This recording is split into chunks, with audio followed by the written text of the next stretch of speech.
Guys, അപ്പോൾ പുതിയ വീഡിയോയിലേക്ക് സ്വാഗതം. സോ ഇന്ന് നമ്മളിവിടെ ഡിസ്കസ് ചെയ്യാൻ പോകുന്ന ടോപ്പിക് ഗ്യാസ്ട്രൈറ്റിസ്. അതായത് ഒരുപാട് പേർക്ക് ഈ ഗ്യാസ് ട്രബിൾ എന്ന പ്രശ്നമുണ്ട്. സോ എന്തുകൊണ്ടാണ് ഈ ഗ്യാസ് ട്രബിൾ വരുന്നതെന്ന് നമ്മൾ ആദ്യം മനസ്സിലാക്കാം.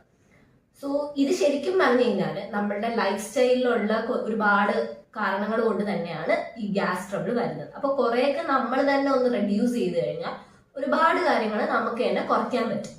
സോ എന്തുകൊണ്ട് ഗ്യാസ് ട്രബിൾ വരുന്നു എന്നതിന്റെ റീസൺസ് എന്തൊക്കെയാണെന്ന് ഞാൻ പറയാം.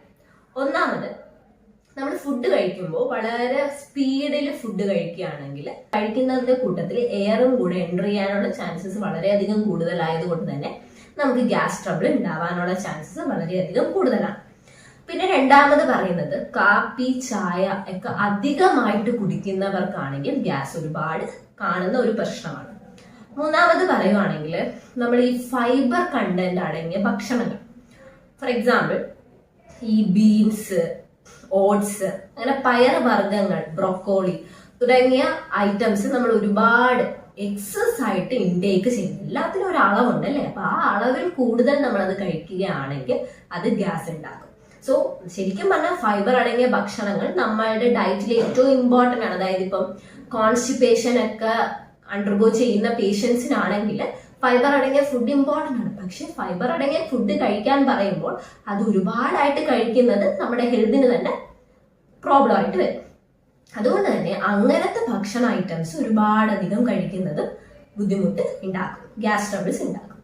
വേറൊരു റീസൺ പറയുന്നതെന്ന് വെച്ച് കഴിഞ്ഞാൽ, നമ്മൾ ഈ ഭക്ഷണം കഴിക്കുന്നതിന്റെ ഇടയ്ക്ക് നമ്മൾ വെള്ളം കുടിക്കുന്നത് ഗ്യാസ് ട്രബിളിന് ഒരു കാരണക്കാരനാണെന്ന് പറയുന്നുണ്ട്. സോ ശരിക്കും പറഞ്ഞു കഴിഞ്ഞാൽ നമ്മൾ ഭക്ഷണമൊക്കെ കഴിച്ച് കഴിഞ്ഞതിന് ശേഷം മാത്രമേ നമ്മൾ വാട്ടർ കൺസ്യൂം ചെയ്യാവൂ.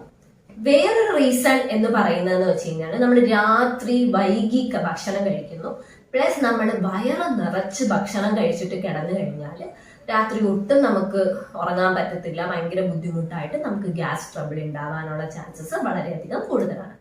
അതുപോലെ തന്നെ പെപ്സി, കൊക്കോകോള പോലത്തെ സോഫ്റ്റ് ഡ്രിങ്ക്സ് നമ്മളുടെ ഡയറ്റിൽ ഇൻക്ലൂഡ് ചെയ്താലും ഗ്യാസ് ട്രബിൾസ് വരാനുള്ള ചാൻസസ് കൂടുതലാണ്. അപ്പൊ ശരിക്കും പറഞ്ഞു കഴിഞ്ഞാൽ, ശരിക്കും പണ്ടുള്ള ആൾക്കാരൊക്കെ ചെയ്യുന്നത്, ഈ ഗ്യാസ് ട്രബിൾ വന്നു കഴിഞ്ഞാൽ ഉടനെ ഈ ഗ്യാസ് ഉള്ള ഐറ്റം കുടിക്കും, 7up അങ്ങനത്തെ ഐറ്റംസ് ഒക്കെ കുടിക്കും. ശരിക്കും പറഞ്ഞാൽ അത് വീണ്ടും പ്രശ്നക്കാരനാവുകയും നമുക്ക് വയറില് പ്രശ്നങ്ങൾ ഉണ്ടാക്കുകയും ചെയ്യുന്നു അങ്ങനത്തെ സോഫ്റ്റ് ഡ്രിങ്ക്സുകൾ. പിന്നെ വേറൊരു മെയിൻ റീസൺ എന്ന് പറയുന്നത്, ഭക്ഷണം കഴിക്കുന്ന സമയത്ത് സംസാരിക്കുന്നത്. ഭക്ഷണം കഴിക്കുന്ന സമയത്ത് നമ്മൾ സംസാരിക്കുമ്പോൾ നമ്മൾ എന്ത് പറ്റും എന്ന് പറഞ്ഞു കഴിഞ്ഞാൽ, ഭക്ഷണത്തിന്റെ കൂടെ നമ്മൾ ഈ സംസാരിക്കുമ്പോൾ എയറും കൂടെ അകത്തേക്ക് പോയിട്ട് അതെന്ത് പ്രൊഡ്യൂസ് ചെയ്യും, ഗ്യാസ് ഫോം പ്രൊഡ്യൂസ് ചെയ്യും. വേറൊരു റീസൺ എന്ന് പറയുന്നതെന്ന് വെച്ച് കഴിഞ്ഞാൽ, നമ്മൾ ഈ ഭക്ഷണം കഴിച്ചു, ഇപ്പം എന്ത് ഭക്ഷണം ആയിക്കോട്ടെ, നമ്മൾ ഭക്ഷണം കഴിച്ച ഉടനെ ഒന്ന് റെസ്റ്റ് പോലും എടുക്കാതെ അതിനൊന്ന് ഒരു കുറച്ച് സമയം പോലും കൊടുക്കാൻ നമ്മൾ ഉടനടി ചെന്നൊരു എക്സസൈസ് ഒക്കെ ചെയ്യുവാണെങ്കിൽ അത് ഗ്യാസ് പ്രൊഡ്യൂസ് ചെയ്യുന്നതാണ്. ശരിക്കും പറഞ്ഞു കഴിഞ്ഞാൽ ഇതൊക്കെയാണ് ചെറിയ ചെറിയ കാരണങ്ങൾ, ഈ ഗ്യാസ് വരാൻ ഫോം ചെയ്യുന്ന കാരണങ്ങൾ ഇതാണ്. അപ്പോൾ ശരിക്കും പറഞ്ഞാൽ ഈ ഗ്യാസ് ഒരുപാട് ഇങ്ങനെ കണ്ടിന്യൂസ് ആയിട്ട് വരുന്ന ആൾക്കാർക്ക് ശരിക്കും പറഞ്ഞു കഴിഞ്ഞാൽ ചിലപ്പോൾ അത് വീണ്ടും വന്ന് ഒരുപാട് ഹൈഡ്രോക്ലോറിക് ആസിഡ് ഡെവലപ്പ് ചെയ്ത് ചിലപ്പോൾ അത് അൾസർ വരെ ഫോം ചെയ്യാനുള്ള ചാൻസസ് വളരെയധികം കൂടുതലാണ്. അപ്പൊ നമ്മളുടെ ഡേ ടു ഡേ ലൈഫിൽ തന്നെ നമുക്കിത് റെഡ്യൂസ് ചെയ്യാൻ പറ്റും. നമ്മൾ തന്നെ ഈ ചെറിയ ചെറിയ പറഞ്ഞ കാര്യങ്ങൾ നമ്മളൊന്ന് ഒഴിവാക്കി കഴിഞ്ഞാൽ ഈ ഒരു അസുഖം നമ്മളെ വിട്ട് മാറുന്നതായിരിക്കും. ഇനി എന്തൊക്കെ ചെയ്തു കഴിഞ്ഞാൽ ഇത് മാറും? ഒന്നാമത്തെ കാര്യം വന്നപ്പോൾ, ഗ്യാസ് അഥവാ കയറി കഴിഞ്ഞാൽ ഗ്യാസ് നമുക്ക് ഒരു ഉരുണ്ട് പിറണ്ട് നമുക്ക് വയറുവേദന, ഒരുമാതിരി റീഗർജിറ്റേഷൻ പോലെ തോന്നുന്നു, അപ്പൊ ഭയങ്കര ബുദ്ധിമുട്ടുണ്ട്, ഒരു സൈഡിൽ വേദനയുണ്ട്, ഇങ്ങനെയൊക്കെ തോന്നുവാണെങ്കിൽ നമ്മൾ ചെറിയ രീതിയിലൊന്ന് നടക്കുന്നത് വളരെയധികം നല്ലതാണ്. ഒരിടത്ത് ഇങ്ങനെ ചടഞ്ഞു കൂടി ഇരിക്കുന്നതിന് പകരം ഒരിടത്ത് നടക്കണം. എവിടെയെങ്കിലും ഒന്ന് കുറച്ച് ദൂരം നടന്നു കഴിഞ്ഞാൽ ഓൾമോസ്റ്റ് കുറച്ചൊക്കെ നമുക്ക് റെഡ്യൂസ് ചെയ്യാൻ പറ്റും എന്നാണ് പറയുന്നത്. വേറൊരു ഇത് പറയുന്നത്, ചെറിയ രീതിയിലുള്ള എക്സസൈസസ്.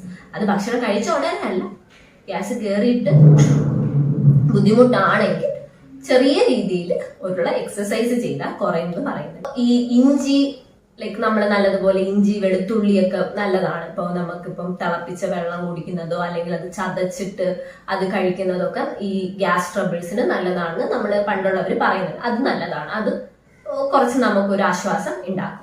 വേറൊരു മെത്തേഡ് എന്ന് പറഞ്ഞു കഴിഞ്ഞാൽ, നമ്മൾ ഗ്യാസ് കയറി കഴിഞ്ഞാൽ റൈറ്റിൽ നിന്ന് ലെഫ്റ്റിലേക്ക്, വയറിന്റെ റൈറ്റിൽ നിന്ന് ലെഫ്റ്റിലേക്ക് ഒന്ന് പ്രഷർ കൊടുത്തൊന്ന് തടവി കഴിഞ്ഞാൽ ഗ്യാസ് ട്രബിൾസിന് ഒരു മാറ്റം ഉണ്ടാകും എന്നാണ് പറയുന്നത്. അപ്പോൾ ഇങ്ങനെയൊക്കെ നമുക്ക് ചെറിയ രീതിയിൽ ഗ്യാസ് ട്രബിൾസ് കുറയ്ക്കാം. അപ്പൊ ഹോമിയോപ്പതിയിൽ നമ്മുടെ ഈ ഗ്യാസ്ട്രൈറ്റിസിനും അതുപോലെ തന്നെ ഗ്യാസ് ട്രബിൾസിനും മെഡിസിൻസ് അവൈലബിൾ ആണ്. നിങ്ങളുടെ സിംറ്റംസ് വെച്ചിട്ട് ഓരോരുത്തർക്കും മെഡിസിൻസ് വേരി ചെയ്യും. സോ നിങ്ങൾ ശരിക്കും പറഞ്ഞു കഴിഞ്ഞാൽ ഇത് നിങ്ങളുടെ ഡേ ടു ഡേ ലൈഫിലുള്ള ഒരു പ്രശ്നമാണെങ്കിൽ ഈ പറഞ്ഞ കാര്യങ്ങൾ, ഇത് കോസ് ചെയ്യുന്ന കാര്യങ്ങൾ നിങ്ങളൊന്ന് കുറച്ച് കഴിഞ്ഞാൽ ആ പ്രശ്നം പോവും. അതിന്റെ കൂടെ മെഡിസിനും കൂടെ കണ്ടിന്യൂ ചെയ്യുവാണെങ്കിൽ നല്ലൊരു ക്യൂർ നിങ്ങൾക്ക് ഉണ്ടാകും. സോ ഇന്നത്തെ വീഡിയോ അത്രയേ ഉള്ളൂ. എല്ലാവർക്കും ഇഷ്ടമായെന്ന് വിശ്വസിക്കുന്നു. ഇഷ്ടമായാൽ ലൈക്ക് ചെയ്യുക, ഷെയർ ചെയ്യുക, കമന്റ് ചെയ്യുക, സബ്സ്ക്രൈബ് ചെയ്യുക. ഇനിയും പുതിയ പുതിയ വീഡിയോസുമായി വീണ്ടും വരുന്നത് വരെ it's my talk with doctor R D S T signing off. Thank U.